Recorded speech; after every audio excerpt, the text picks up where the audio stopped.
Egyptian records ఏమంటే చెప్తున్నాయి, ఆ స్టార్ పేరు మెదూసా అని చెప్పి. యేసు ప్రభు డిసెంబర్ 25న పుట్టినట్టు మీకు తెలుసా? ఆయన 25న పుట్టలేదు. శౌరిబాబు గారు ప్రపంచ ప్రఖ్యాతిగాంచిన మార్షల్ ఆర్ట్స్ నిపుణులు. ఈయన kung fu, judo, karate, aikido, జుజుట్సి, baton, యావారా మొదలగు యుద్ధ విద్యలలో చేయాలా వద్దా? క్రిస్మస్ అసలు ఉందా లేదా? క్రిస్మస్ అంటే డిసెంబర్ 25న యేసుక్రీస్తు వారు పుట్టారా? యేసుక్రీస్తు వారు డిసెంబర్ 25న పుడితే బైబిల్లో ఎందుకు రాయలేదు? అసలు డిసెంబర్ 25కి నూతన సంవత్సరానికి మనకేంటి సంబంధము? ఈ నూతన సంవత్సరం వచ్చినప్పుడు ఈ క్రిస్మస్ పండుగ డిసెంబర్ 25 వచ్చిందని చెప్పి ఎందుకు చేస్తున్నారు? బైబిల్లో లేని ఆరాధనలు ఎందుకు చేస్తున్నారు? బైబిల్లో ఉన్నది చెప్పిందే చేయాలి కదా. 25 ఉంటే చేయండి, లేకపోతే లేదు. క్రిస్మస్ ఉందని, లేకుంటే డిసెంబర్ 25 క్రిస్మస్ చేయాలని బైబిల్లో ఉందని నిరూపిస్తే 1,00,000 ఇస్తా, 2 లక్షలు ఇస్తా, 10 లక్షలు ఇస్తా అనేవాళ్ళు లేకపోలేదు.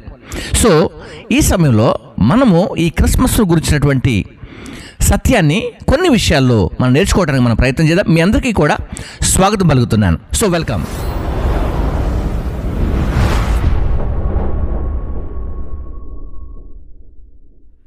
రైట్. ప్రేమటువంటి దేవుని ప్రజలారా, దేవుని బిడ్డారా, యేసుక్రీస్తు వారి యొక్క జన్మ భూమి మీద జరిగిందని ముందుగా నమ్ముతున్నావా? నమ్మినట్లయితే యేసుక్రీస్తు వారు ఎప్పుడు జన్మించాడు అనేదాన్ని కూడా నీకు నీవే పరిశోధన చేస్తే చాలా బాగుంటుంది. పరిశోధన అనేది చాలా ప్రాముఖ్యమైనది. గమనించండి, బైబిల్లో అన్ని విషయాలు రాశారా అంటే అన్ని విషయాలు రాయలేదు. అన్ని విషయాలు ప్రపంచంలో ఉన్న సంగతులు, క్రైస్తవ్యంలో ఉన్నటువంటి సంగతులు, దేవునికి సంబంధించినటువంటి విషయాలు, అంతేకాకుండా మన జీవితానికి, జీవిత రహస్యాలకి కావలసిన విషయాలన్నీ కూడా బైబిల్ గ్రంథంలో పొందుపరిచి ఉన్నారు. కానీ కొన్ని సంగతులు, కొన్ని విషయాలు ఆ కాలంలో కొన్ని సందర్భాలు మిస్ అయ్యాయి.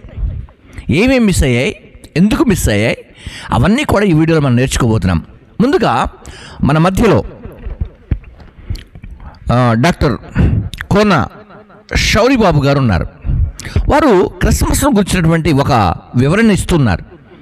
సో ఆ వివరణ తీసుకున్న తర్వాత నేను మీ అందరికీ ఎప్పటి వరకు కనీ విని ఎరగని రీతిలో, ఎప్పటికీ కూడా మీరు ఊహించినటువంటి విషయాలను స్పష్టంగా మనందరికీ అర్థమయ్యే రీతిలో మనం నేర్చుకోబోతున్నాం. సో ముందుగా ఆ వీడియో చూద్దాం. ఏమంటే చెప్తున్నాయి, ఆ స్టార్ పేరు మెదూసా అని చెప్తుంది. సైరస్ స్టార్, దాని పేరు మెదూసా అట. ఆ నక్షత్రమే ఈ జ్ఞానుల్ని నడిపించింది. 2 సంవత్సరాలు నడిపించిందండి ఈ 3 రకాల దేశాల నుంచి.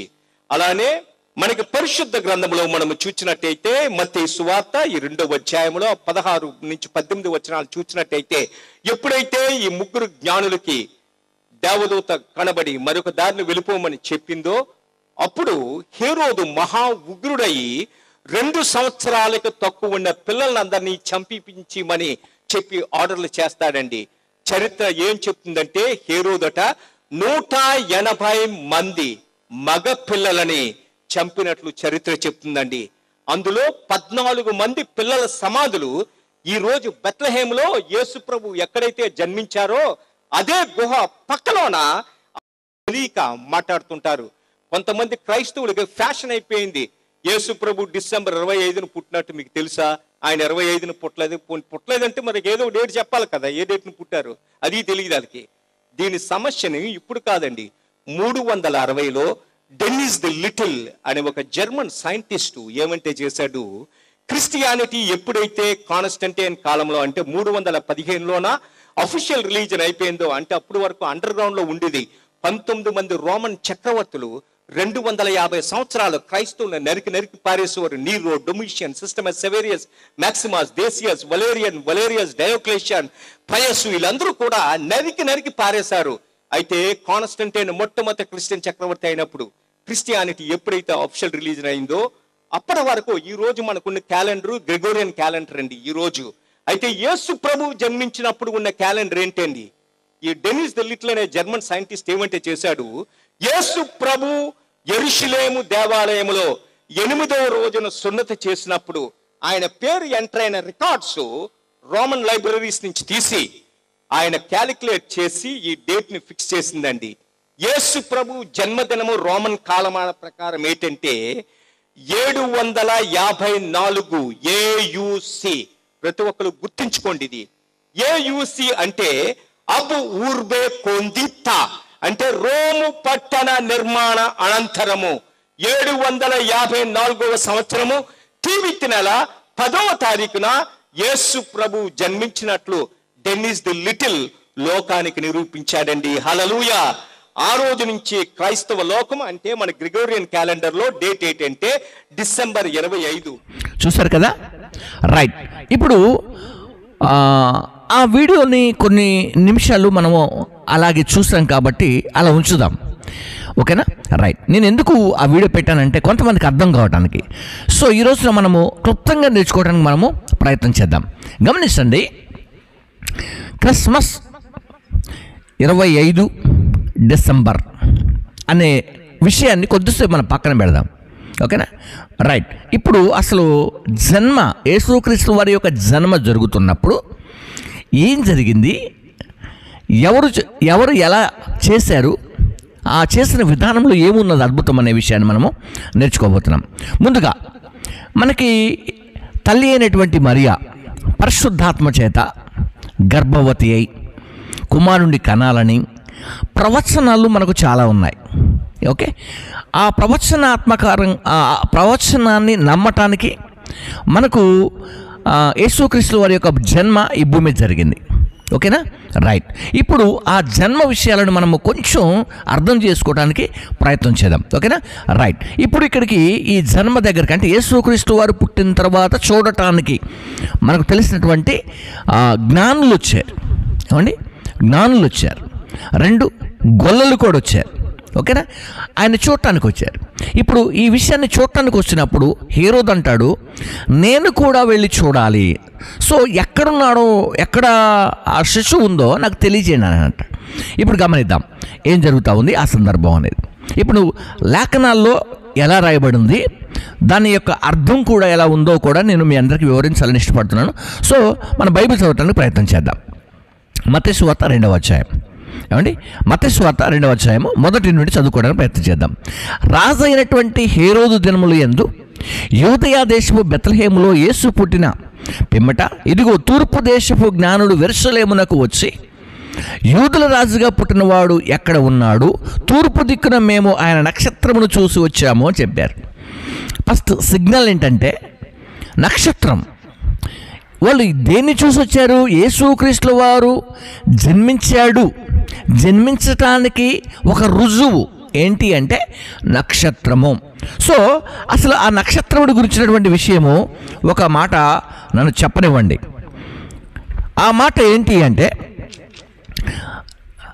నక్షత్రము, ఆ నక్షత్రముకు ఉన్నటువంటి పేరు కూడా ఆ కాలంలో పెట్టబడ్డ, దాన్ని మనం స్టారుగా ఈ రోజున చూస్తున్నాం. దాని పేరు మెతుషా, ఓకేనా? ఆ నక్షత్రం పేరు మెతుషా. ఈ నక్షత్రము 2 సంవత్సరాలు వీరిని వెంబడించడం జరిగింది. 2 సంవత్సరాలు ఆ నక్షత్రమును వీళ్ళు వెంబడించడం జరిగింది, ఓకే? రైట్. వచ్చినటువంటి వీళ్ళు నక్షత్రాన్ని చూసి ఏం చేశారు ఇక్కడ గమనిద్దాం. ఆ నక్షత్రమును చూసి ఆయనను పూజింపవచ్చితమని రాశారు. గమనించండి, పూజించటం అనే పదం మనం ఎక్కువగా ఎక్కడ వింటామో మీకు తెలుసు, పూజించటం అనేది. మరి ఇది పూజించడానికి వచ్చారా అని అంటే మీ కొరకు నేను మరొక ట్రాన్స్లేట్ బైబిల్ని చదవబోతున్నాను, ఓకేనా? ఎందుకంటే వీడియో చాలా క్లియర్గా ఉండాలి. కొంత ఇది లెంత్ అవుద్ది, బట్ మీరు భరించాలి, సహించాలి, నేర్చుకోవాలి. అందుకే ఇక్కడ అదే వచనాన్ని నేను మరలా ఇక్కడ చదవటానికి ప్రయత్నం చేస్తున్నాను. చూద్దాం ఒకసారి ఏమని రాశాడు చూద్దాం. యూదులకు రాజుగా జన్మించిన వాడు ఎక్కడ ఉన్నాడు, తూర్పున ఆయన నక్షత్రమును మేము చూచి ఆయనను ఆరాధించటానికి వచ్చాము. అర్థమైందా? ఇది మీకు వేస్తాను నేను, చూసుకోండి. ఆయనను మేము ఆరాధించటానికి వచ్చాం. ఇప్పుడు గమనించండి, ఈ గ్రంథంలో మనం రెగ్యులర్గా చదువుతున్నటువంటి గ్రంథంలో ఏమని ఉందంటే పూజించటానికి వచ్చామని ఉంది. సో ఈ గ్రంథంలో ఏమని ఉంది? ఆరాధించటానికి వచ్చామని ఉంది. అంటే క్రీస్తు పుట్టినందుకు, ఏమండి, క్రీస్తు పుట్టాడన్న వార్త తెలుసుకొని ఇక్కడ డేట్స్ కనుక ఏం లేవండి, ఇక్కడ ఏం డేట్స్ లేవు. ఇక్కడ క్రీస్తు పుట్టాడని తెలుసుకున్నందుకు ఆ తూర్పు దేశపు జ్ఞానులు ఏం చేశారట, ఆయనని ఆరాధించటానికి వచ్చారు. ఓకేనా, క్రీస్తు పుట్టినందుకు ఆరాధన, దీనికి టైం లేదు. క్రీస్తు పుట్టాడని తెలుసుకున్నందుకు ఆరాధన, దీనికి ఏ టైం మెన్షన్ ఇక్కడ చేయలేదు. పుట్టాడన్న వార్త తెలిసినాక ఆ ముగ్గురు జ్ఞానులు కూడా ఆరాధించడానికి వచ్చారు. వారికంటే జ్ఞానవంతులండి మనం, వారికంటే తెలివి ఎక్కువగా ఉన్నటువంటి వారమా మనం? గమనించండి, ఒక గొప్ప మహనీయుడు ప్రవచనాలు చెప్పబడిన తర్వాత ఈ భూమి మీద జన్మించినప్పుడు వారు ఏకధాటిగా వారు ఆయనను పూజించటానికి వచ్చారు. ఎంత గొప్ప ఆశ్చర్యం ఇది, ఎంత గొప్ప అద్భుతం ఇది. వారిని ఆరాధించడానికి వచ్చారు. అంటే క్రీస్తు జన్మ ఆరాధనకు ఇక్కడ వారు ముగ్గురు కూడా ఆరాధించడానికి దారి తీసుకొని వచ్చారు. సో ఫ్రెండ్స్, ఈరోజు నువ్వు ఆలోచన చేయాలి. ఏంటి అంటే, క్రీస్తు పుట్టాడన్న వార్త తెలిసినప్పుడు ఆరాధన చేయాలని గుర్తు చేస్తాం. సరే, ఆరాధన చేయాలంటారు సార్, మీరు మంచిదే, మేము ప్రతి ఆదివారం ఆరాధన చేస్తున్నాము కదా, ఇంకెందుకు మరలా ఆరాధన అనేవాళ్ళు లేకపోలేదు. ఓకేనా? సో ఇప్పుడు మనము ఏ ఆరాధన అంటున్నాం మనం అంటే, క్రీస్తు పుట్టాడన్న సంగతి ఆరాధన ఉంది కదా సార్, అదే మనము మరి ప్రతి ఆదివారం ఆరాధన చేస్తున్నాము కదా అని చెప్పేవాళ్ళు కూడా లేకపోలేదు. సో ఇక్కడ మనము కొన్ని విషయాలను నేర్చుకోవడానికి ప్రయత్నం చేద్దాం. ఇప్పుడు గమనిద్దాం. అయితే దేవుని ప్రజలారా, ఇప్పుడు జ్ఞానులు ఆరాధన చేయడానికి వచ్చారన్న విషయాన్ని మనం తెలుసుకున్నాం. ఇప్పుడు విషయం ఏంటంటే, 25th మనం ఆరాధన చేయాలా వద్దా? డిసెంబర్ 25th ఆరాధన, క్రిస్మస్ ఆరాధన చేయాలా వద్దని దానికి కూడా కొంత క్లారిటీ తీసుకోవాలి కాబట్టి మనం ఆ మాట తీసుకుందాం. రైట్, ఇప్పుడు మనము అదే హిస్టారికల్ చరిత్రలోకి వెళ్ళబోతున్నాం. గమనిద్దాం ఒకసారి. లూకా సువార్త 2:1 నుంచి మనం చూస్తే, కురియనిస్ కాలంలో జనాభా లెక్క అక్కడ రైట్ అనికి వచ్చేస్తుంది. అప్పుడు ఆ జనాభా లెక్కలో ఇక్కడ ఉన్నటువంటి ఈ నజరేతు నుండి బత్లెహేము వస్తున్నటువంటి చుట్టుపక్కల ఉన్న వారందరూ కూడా జనాభా లెక్క మొట్టమొదటిసారి పాపులేషన్ని అక్కడ కౌంట్ చేయటం జరిగింది. దాంట్లో దాదాపుగా ఎంతమంది పేర్లు రాయబడ్డాయి అని అంటే 42,33,000 మంది జనాభా లెక్క కౌంటింగ్ అయింది. ఓకేనా? ఈ కౌంటింగ్ అయిన తర్వాత ఆ హిస్టరీ ఉంటుంది కదా, ఆ చరిత్ర ఉంటుంది కదా, ఆ చరిత్ర అక్కడ మిస్ అయిపోయింది. ఏమైంది? ఆ రాసినటువంటి జనాభా లెక్కల యొక్క ఆ బుక్స్ అవి ఏవైతే ఉన్నాయో అక్కడ ఒక మిస్ అయిపోయాయి. అంటే అవిటికి ఆ ప్రాంతంలో జరిగినటువంటి క్రైస్తవ సమాజాన్ని చాలామంది రాజులు చంపేయటాలు, కొన్ని కూలగొట్టేయటాలు అవన్నీ జరిగాయి అక్కడ. ఇప్పుడు అదంతా సందర్భం చెప్పాలంటే క్రిస్మస్ లేట్ అయిపోద్ది కాబట్టి అక్కడ జరిగినటువంటి సందర్భాల్లో ఇవన్నీ కూడా మూయబడ్డాయి. ఇప్పుడు గమనిద్దాం. ఇదే మనము చూస్తున్నట్లయితే సీజర్, అగస్టిన్ అలాగే క్యురీనియస్ కాలంలో ఉన్నటువంటి ఆ జనాభా లెక్క ఏమైంది అంటే 1820లో సిరియాలో తవ్వకాలు స్టార్ట్ అయ్యాయి. సిరియాలో తవ్వకాలు కూడా స్టార్ట్ అయినటువంటి ఆ టైంలో ఏం జరిగిందంటే, కురియనీస్ కాలంలో ఉన్నటువంటి ఈ యొక్క బెండల్స్, అంటే ఈ జనాభా లెక్క యొక్క బెండల్స్ ఏమైనాయి అంటే బయటపడ్డాయి. బయటపడినప్పుడు జనాభా లెక్క యొక్క వివరణ అందులో ఉంది. అందులో ఉండటంతో పాటు క్రీస్తు యొక్క పుట్టుక, ఆయన పుట్టాడని మరియా అలాగే ఇక్కడ ఉన్నటువంటి తన తండ్రిగా ఉన్నటువంటి ఈ 3 పేర్లు కూడా అక్కడ రాయబడ్డటువంటి దాంట్లో ఇప్పటికీ అది జర్మనీ మ్యూజియంలో ఇప్పటికి కూడా స్టిల్ ఉంది. ఓకేనా? రైట్. దీనిని యెరూషలేము దేవాలయానికి, అంటే యేసుక్రీస్తు వారిని యెరూషలేము దేవాలయానికి తీసుకొస్తున్నటువంటి ఆ సందర్భంలో సున్నతి అలాగే యేసుక్రీస్తు వారి యొక్క నామకరణం, పేరు పెట్టడం జరిగింది. ఆ కాలంలో యెరూషలేము దేవాలయం పేరు పెట్టడం కూడా జరిగింది. దానిని మొదటి సంవత్సరంగా, అంటే క్రొత్త సంవత్సరంగా క్రొత్త సంవత్సరంగా ఆ కాలంలో యేసుక్రీస్తు వారికి ఆ పేరు పెట్టడము, ఆ తర్వాత సున్నతి చేయటం జరిగింది. అంటే ఇప్పుడు మనము ఏదైతే కొత్త సంవత్సరం అనుకొని చాలామంది ఈ పటాసులు పేల్చుస్తూ ఎంజాయ్ చేస్తూ తాగుడు తినుడు ఎగురుతున్నారో, ఈ కొత్త సంవత్సరం ఎందుకు వచ్చింది అంటే ఆ రోజున యేసుక్రీస్తు వారి యొక్క నామకరణం, అంతేకాకుండా ఆయనకు సున్నతి చేసినటువంటి దినం. ఓకేనా? సరే, ఆ దినాన్ని జ్ఞాపకం చేసుకొని ఏమైంది అంటే ఆ డేట్ నుంచి కొంచెం వెనక్కి కనుక మనం వెళ్ళగలిగితే, అంటే ఒక వారం రోజులు వెనక్కి వెళ్ళగలిగితే, ఆయన పుట్టినటువంటి దినం దగ్గరికి వెళ్ళగలిగితే డిసెంబర్ 25 అని ప్రపంచానికి తెలియజేసినటువంటి డెన్నిస్ ద లిటిల్ ప్రపంచానికి ఈ విషయాన్ని ఆయన తెలియజేశాడు. తెలియజేయడానికి ఒక కారణం ఉంది. ఏం కారణం ఉంది అంటే ఆ యేసుక్రీస్తు వారి యొక్క ఆ విషయాన్ని దాదాపుగా 754 AUC అంటారు. ఓకేనా? 754లో AUC అంటారు. AUC అంటే ఏంటి అంటే అబ్ ఊర్వే కుందిత. అబ్ ఊర్వే కుందిత. ఈ మాటకు అర్థం ఏంటి అంటే రోమ్ పట్టణము నిర్మాణ అనంతరము జరిగినటువంటి విషయాలు అని అక్కడ రాయబడింది. కాబట్టి ఈ సమయంలో మీరు గమనించవలసినటువంటి విషయం ఏంటంటే యేసుక్రీస్తు వారి యొక్క జన్మ జరిగినప్పుడు ఆయన సున్నతి, ఆ తర్వాత నామకరణం జరిగినటువంటి సమయంలో ఏం జరిగింది అంటే జనాభా లెక్క జరిగింది. ఆ జనాభా లెక్కలో యేసుక్రీస్తు వారి యొక్క పేరు కూడా రాయబడింది. అలాగే యోసేపు మరియల పేర్లు కూడా రాయబడ్డాయి. ఆ రాయబడినటువంటి సమయాన్ని తీసుకున్నటువంటి కేథోలిక్స్ వీళ్ళందరూ కూడా ఏం చేశారు అంటే, రోమన్స్ అందరూ కూడా ఏం చేశారంటే ఈ విషయాన్ని బయటకు తీసుకొచ్చారు.